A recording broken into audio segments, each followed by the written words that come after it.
The National Republican Trust PAC is responsible for this message.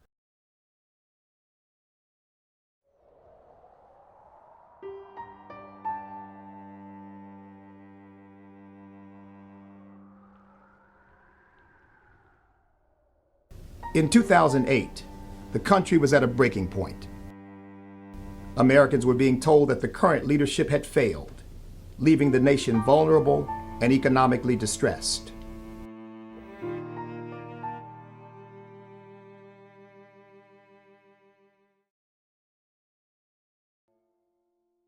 Small business needs tax relief. What we need to do now is to put more money in the pockets of workers. The economy is badly damaged. Problem is, we give tax breaks to companies that, like Exxon, that are making gazillions of dollars. I believe a new kind of politics is possible.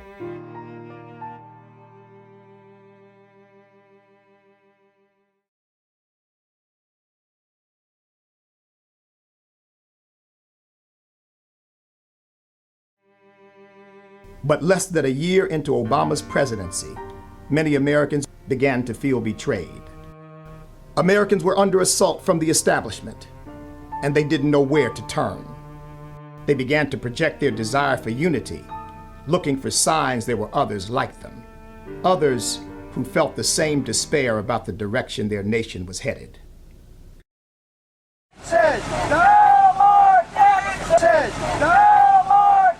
We are here to give a message to Congress and the President that we are tired of them spending our money and not listening to our views. I can't sit down while something this drastically harmful to our country is going on.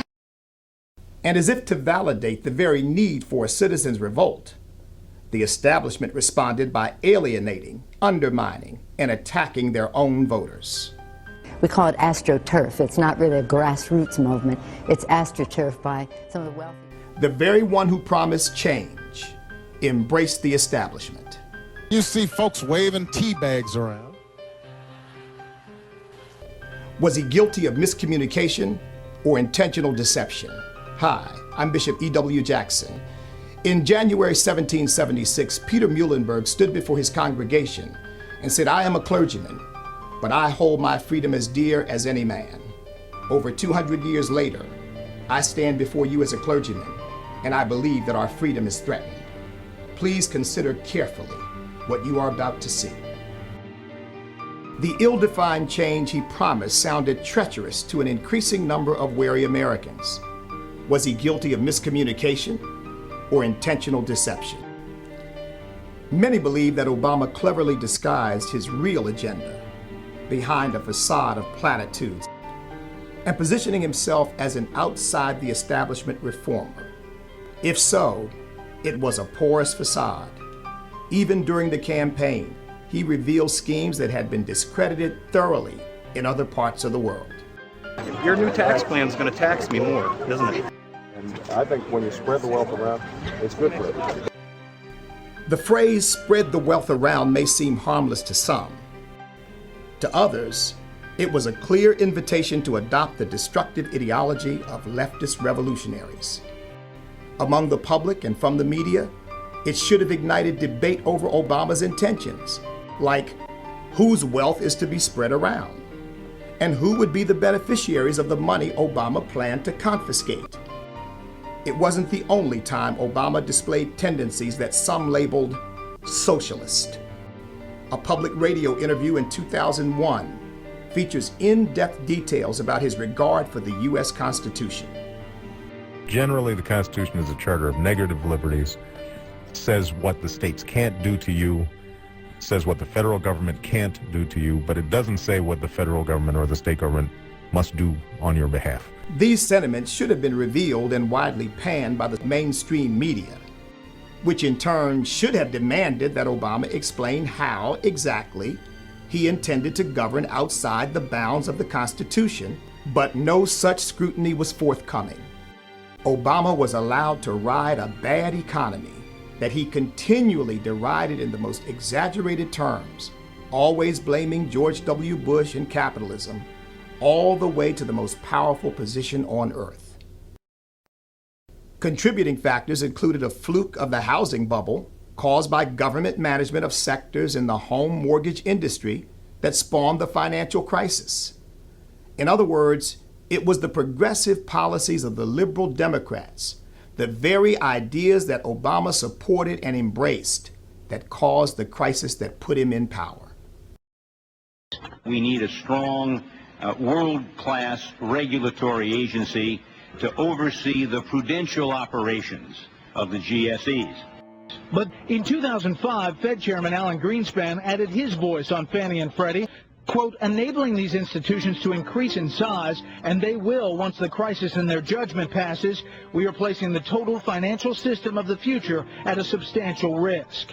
Senator John McCain co-sponsored legislation. Quote, for years I have been concerned about the regulatory structure that governs Fannie Mae and Freddie Mac and the sheer magnitude of these companies and the role they play in the housing market.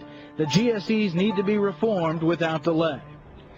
It is indeed a very troubling report, but it is a report of extraordinary importance, not only to those who wish to own a home, but as to the taxpayers of this country who would pay the cost of the cleanup of an enterprise failure.